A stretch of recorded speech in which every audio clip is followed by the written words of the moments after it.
another man's announcement is another man's favor check.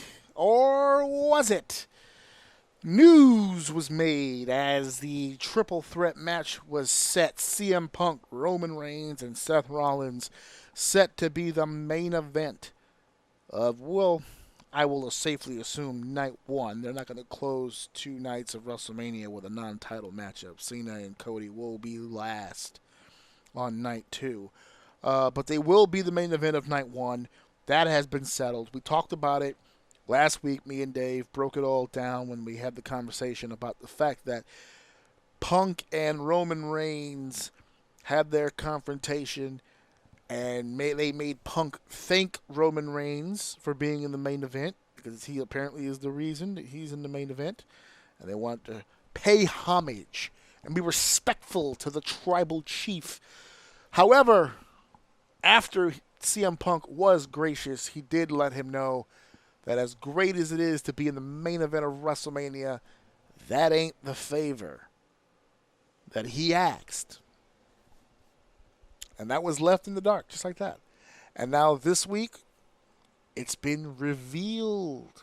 It was revealed on Friday, on SmackDown, that CM Punk's favor that he is cashing in is that at WrestleMania, it's going to be Seth Rollins, it's going to be Roman Reigns, and it's going to be CM Punk with Paul Heyman in CM Punk's corner, not the tribal chief, not Roman Reigns. And at first, Roman Reigns laughs it off. That's your favor? All the things in the world you could have asked the tribal chief for, and you asked for that. That's your favor? And Roman says it, Paul, he loves me. He would never do something like that. Go ahead and tell him no, Paul. And Paul sat there frozen, not knowing really what to do. And he said, hey, I told you to tell him no. And he went on, and eventually Paul Heyman gets on the microphone and says, I can't do that, my tribal chief. He gave his word.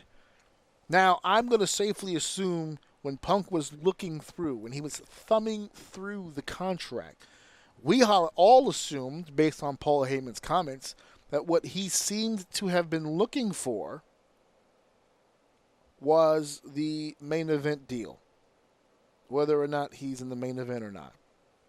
That's what I think everybody felt like that's what he was looking for. So when he ended it with, that's not the favor that I asked for, then my brain went into, well, Paul said it was in there, but maybe he just had the wrong piece that was in there. Maybe in the contract it states that Paul Heyman needs to come to the ring and be seconded to CM Punk. I think that's why Paul Heyman is saying that he can't not do this, because it's in the contract. It is written there in the text. He has to be there for the Second City State during his main event run at WrestleMania. So now we know that the mystery is gone. The mystique is over. We know exactly what it is that Punk wants from Paul Heyman. I guess I'll be the one to say it. I assumed the favor was from the bloodline, not necessarily just Paul specifically. But as it would turn out, it's exactly that. He wants Paul Heyman to accompany him to the ring at WrestleMania, which I got to admit, pretty ballsy. All right? It was a pretty ballsy move.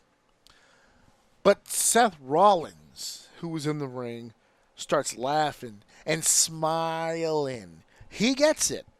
He understood exactly what Punk was trying to do. Under normal circumstances, Seth and Punk are on 2 different wavelengths. They're never going to be on the same page. But on this one, that move was so goddamn brilliant, even the architect had to fucking laugh about it. An amazing head situation. Amazing.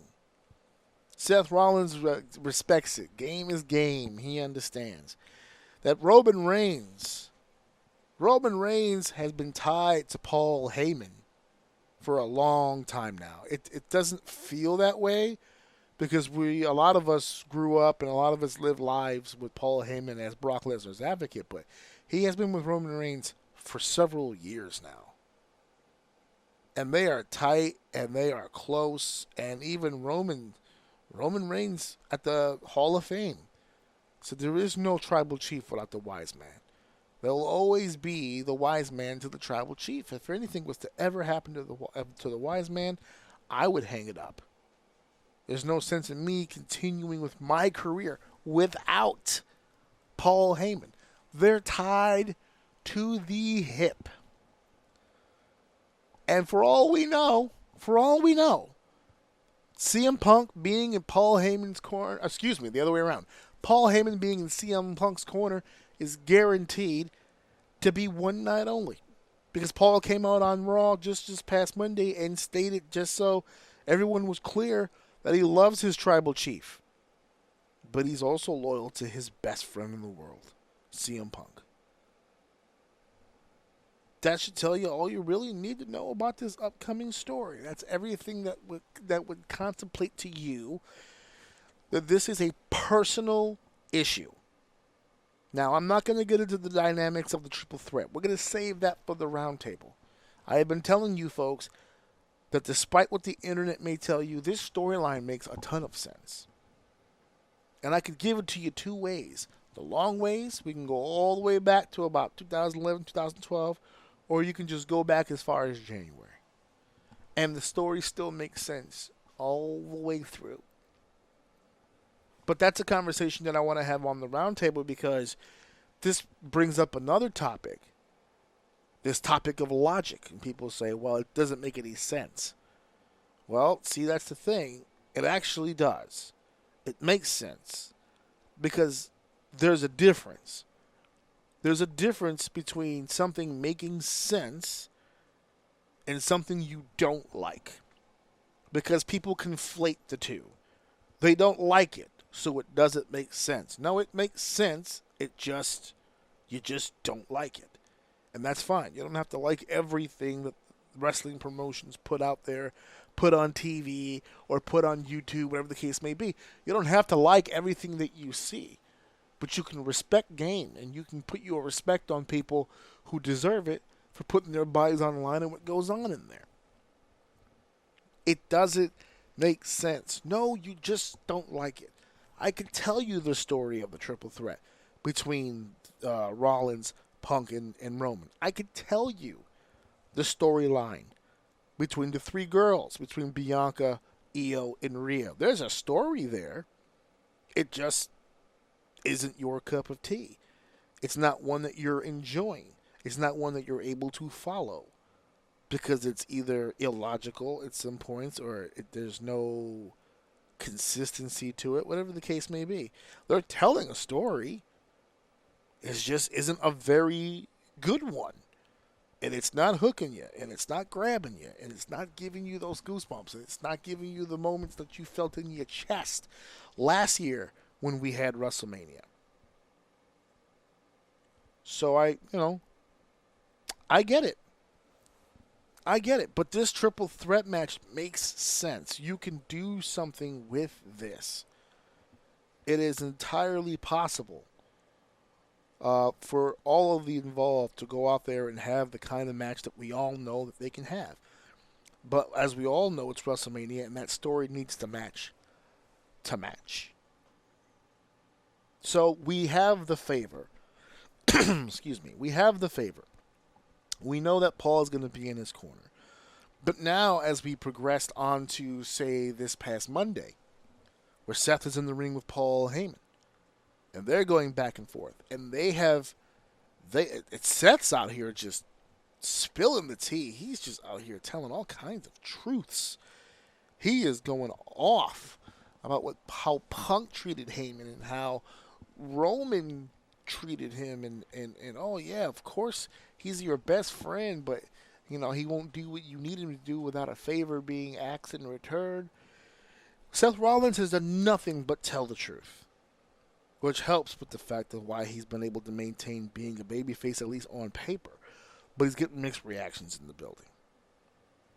So he's kind of, this is close to a neutral. This is as close to a tweener as I think I've ever seen, is current Seth Rollins.